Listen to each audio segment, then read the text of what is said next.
Welcome to another exciting episode of Africa Updates, reaching you from Trust TV studios here in Abuja, Nigeria's capital. And this week on the program, we'll be looking at something very important. It's been taking place for at least 3 to 4 years now on the African continent. Please do stay with us. We'll be right back.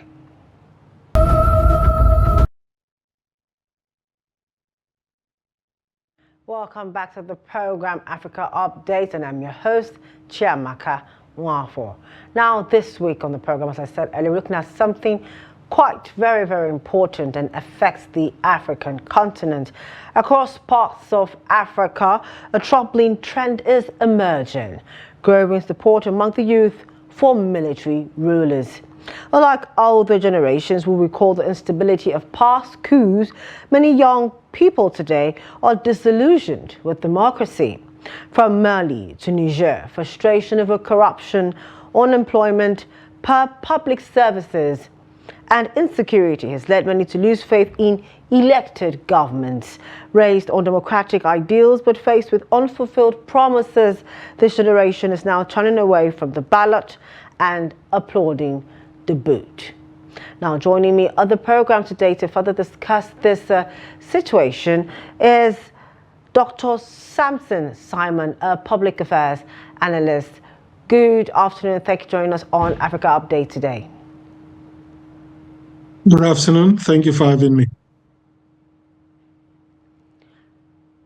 If you can hear us, Dr. Samson, thank you for joining us on the program. Now, you've seen what's happening on the continent. You've seen what's taking place. Could you tell us exactly your thoughts on it? Because we see videos of youths jubilating over a coup in Niger, in Mali, in Burkina Faso. What does this mean? What could we say this ascribes to exactly? Well, we have been clamoring for democratic governance on the African continent for a while, and thankfully most of us became democracies. Most of the countries on the continent became democracies. Sadly, the promised dividends of democracy have failed to come. People are not seeing any dividends. People have become disillusioned with what we do, and we're trying to pass it off as democracy. Because if you look at the elections, they are questionable. The people are not convinced that their wishes are being reflected across the continent. If you look at unemployment, it's getting worse. If you look at poverty, a lot of people are disenchanted with democracy, and they see the political class, they are enjoying themselves at the detriment of the general population. So they are directing their anger, and an alternative to them is better. And the reason why these military dictatorships are popular is because they are promising to do things differently. Sadly, I think we tend to forget history, because these people have been promising, the military has been promising to do things differently. And sadly, they have failed at delivering whatever dividends that they thought they could deliver. So particularly the young, they are not happy with the way Africa is headed, and these military dictators, particularly the one in Burkina Faso, seems to have, this particular one in Burkina Faso seems to have mastered the act of propaganda, because anything he says tends to resonate with the African population, particularly the young people, and not just African, even Black people across the world tend to like this particular one. They describe him in mythical proportions, as if he's one impeccable and faultless leader that would definitely deliver. Sadly, it's more of hype than reality. It's more propaganda. I think Hitler's minister of propaganda, Joseph Goebbels, would be proud of what they're doing, because they have seemed to have mastered this particular art of propaganda. And even educated people are falling for it. They are convinced that Buhari, in particular in Burkina Faso, is a hero, is doing extremely good things in Burkina Faso. But we know the realities are different. There's nothing exceptional that he's doing that any other democratic leader has not done on the African continent. So there's nothing special about what they're doing. Okay, so I can see from your response, your take on the government or the junta leader in Burkina Faso, that's Ibrahim Traore, the supposed man of the hour for the African continent, especially after that assassination attack on him sometime last month. Apparently, you do not agree with these rhetorics about him. Why is that? It's just merely propaganda. If you try to verify most of the things, like the songs that people brandish, either by Kelly or Rihanna or Beyonce, they're all deep fakes. In fact, many of them are being created in Nigeria. There's this particular guy, they call him the Kenneth. In Nigeria, he doesn't even deny the fact that he's a deep fake. He's just a fan of Tuareg. So people like the guy for no apparent reason, because there's nothing special. Maybe the rhetoric, he's saying what resonates with them. He's talking about anti-Western, he's pouring out anti-Western sentiments. He feels the West is the enemy. It has failed to develop. Africa has had a relationship with the West, and there's nothing to show for it. But by the way, it's not like any other country or any other continent outside Africa is supposed to come and develop Africa. The development of Africa is the responsibility of Africans, not anybody else.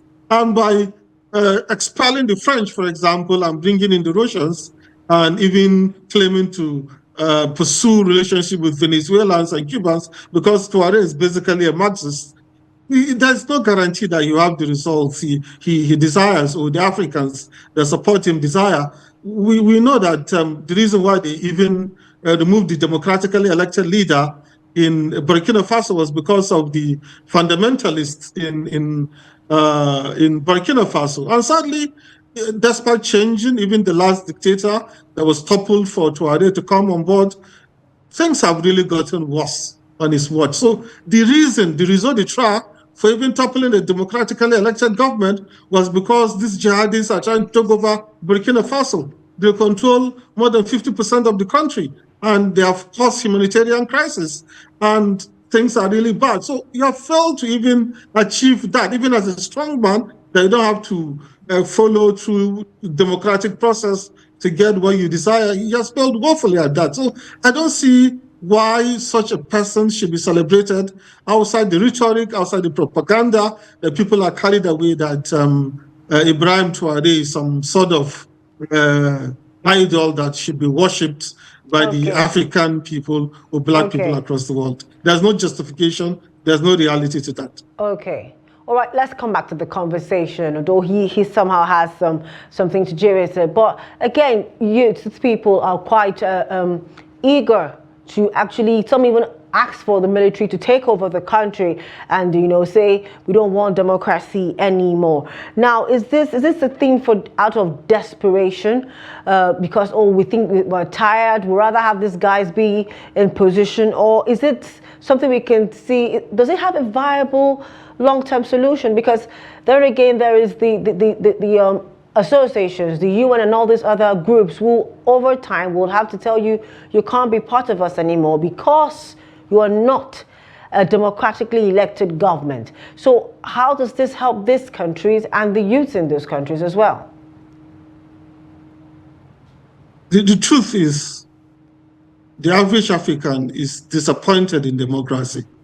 He's so disillusioned that he feels that any form of government is better than a democracy. And the reasons are overwhelming.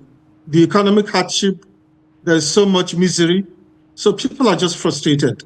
And what they fail to understand is you should not just clamor for change. You should clamor for something better. I know we have, like in Nigeria in particular, people wanted something different. Sadly, they couldn't get it during the last elections. And even across the continent, people don't seem to get their heart desires. But asking for something that is worse than what you even have now, I don't think that really makes sense. No matter how much the rhetoric you hear that resonates with what you think is the best thing, this anti-Western sentiment. By the way, I think we have to take full responsibility for ourselves on the continent. Blaming the West, blaming colonial masters, imperialism is just kicking the can down the road. It's just chasing shadows. We have to take full responsibility for ourselves. Whether we have good relationship like Burkina Faso, whether it's the relationship with the French or with the Russians or with the North Koreans or with the Cubans, it doesn't matter whom they have relationship with.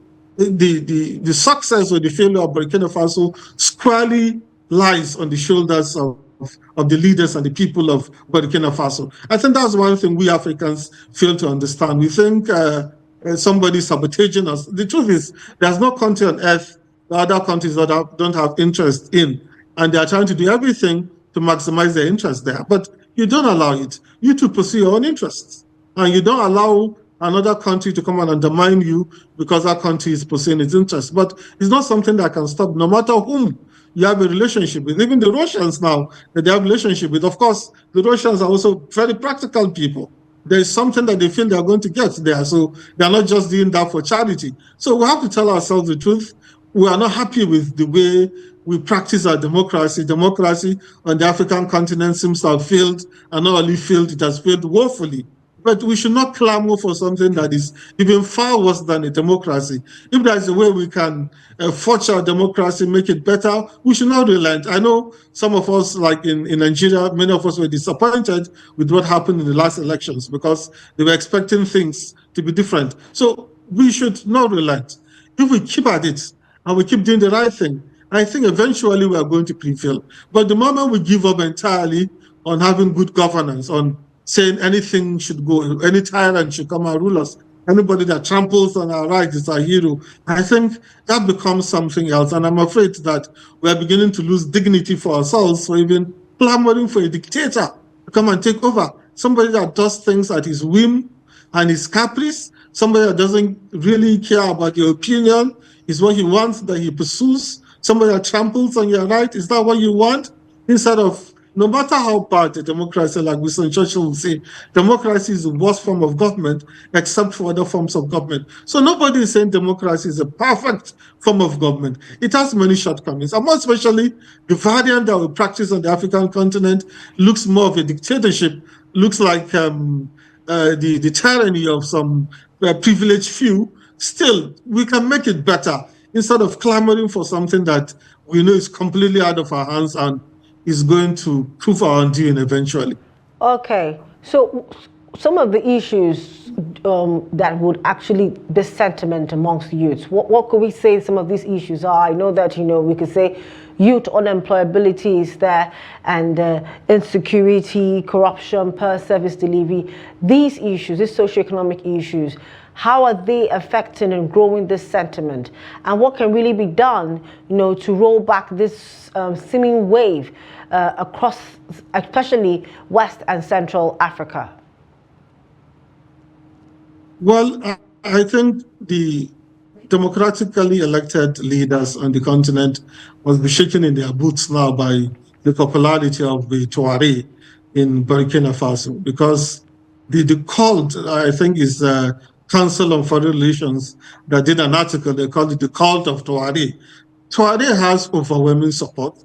Even it's not just limited. I know young people are at the forefront of the support, but even to older people, if I never thought the devotion to Tuareg was deep and widespread until I started interacting with people about it. So I think the only way other leaders can prove that they're better is they have to deliver on the things that have eluded the African.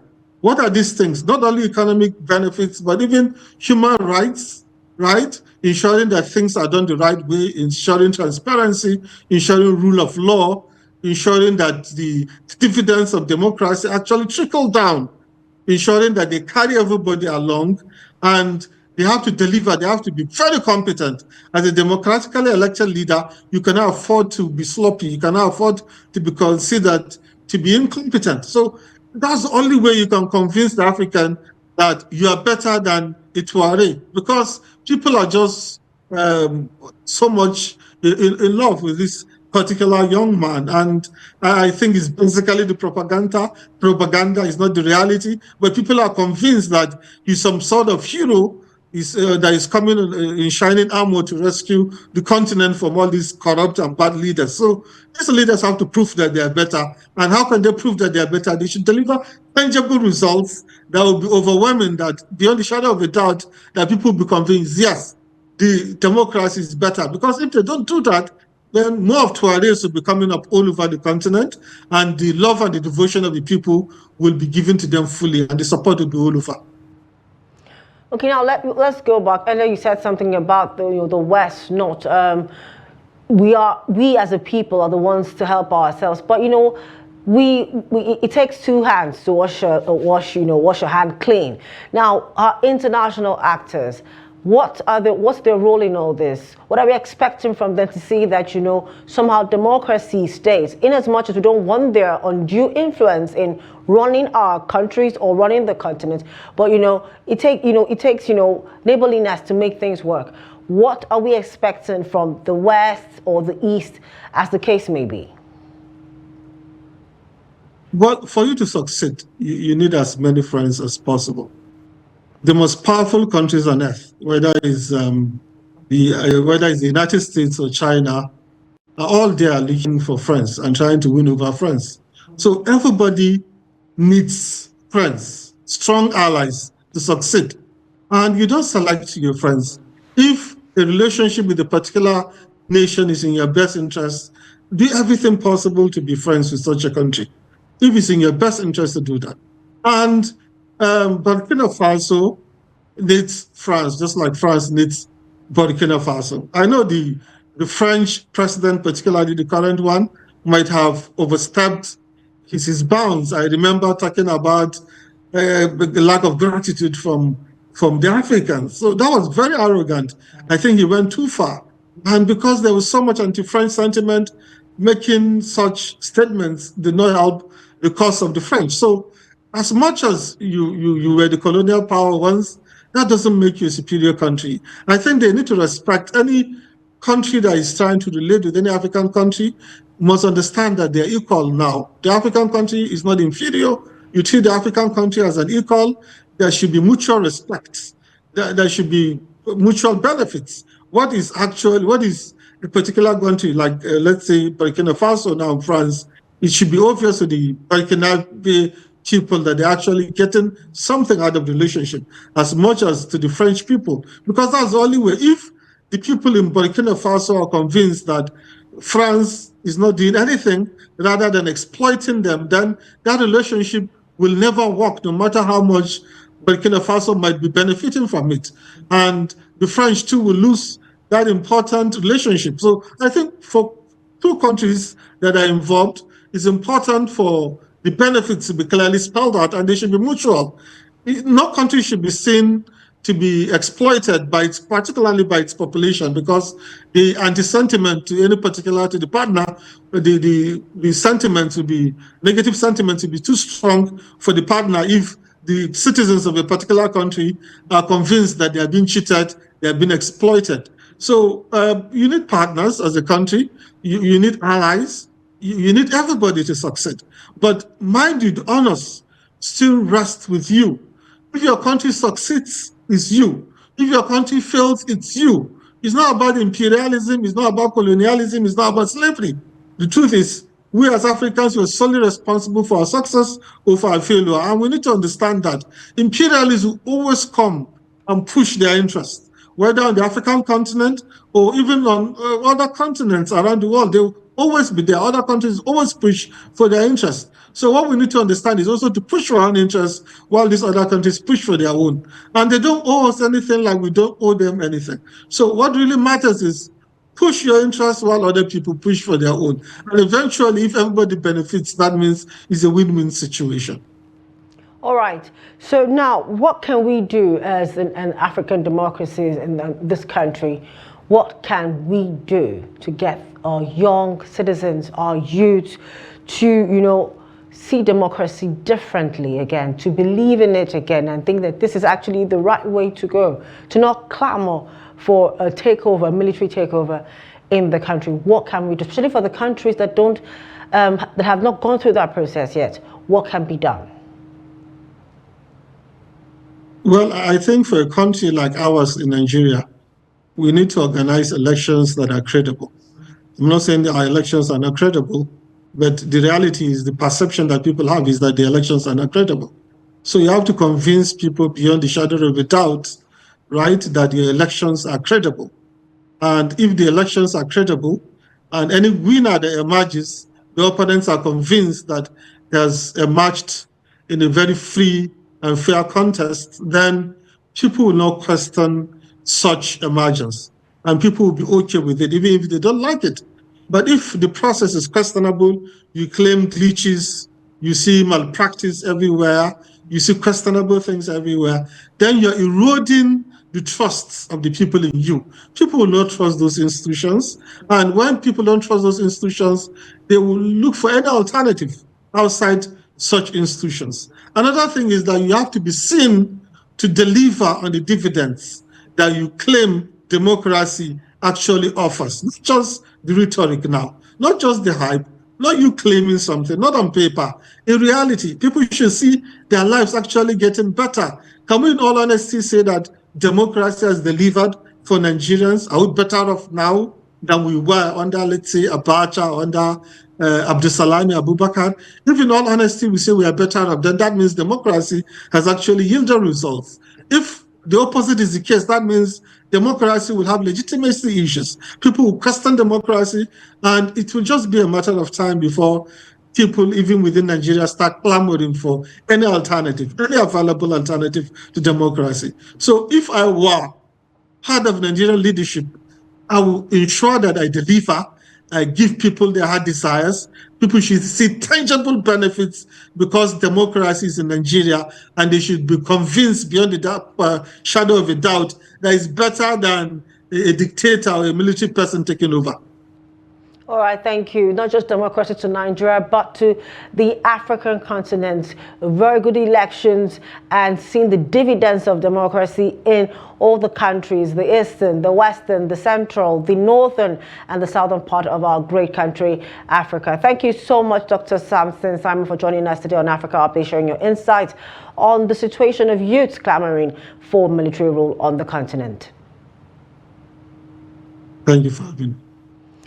We'll be talking about the way youths seem to be clamoring, seem to be very excited when they said there's a coup in the country. And Dr. Simon has been talking to us about that, giving us his insights on the matter. We're going to a short break, and when we return, we'll give you stories of what's happening on the continent. Just stay with us. Welcome back. Thank you for staying with us here on Africa Update. Let's go over to Gabon, where we see that former President Ali Bongo and family go into exile in Angola. Here's more from Africa News. He had spent 19 months locked up in his home in Libreville. Now, 5 days after his wife and son were released from prison, Gabon's former president Ali Bongo and his family have arrived in Angola. The Bongo dynasty had ruled Gabon for over 50 years before being ousted from power in a coup by Brice Clotaire Oligui Nguema in 2023. The Bongo's departure into exile was facilitated by Angolan President João Lourenço, according to the Angolan presidency. Lourenço came to Libreville on Monday in order to improve relations with Oligui Nguema, who was declared the winner of a presidential election last month. The African Union, which is currently headed by Angolan President João Lourenço, had repeatedly asked Gabon's new authorities to release Bongo and his family.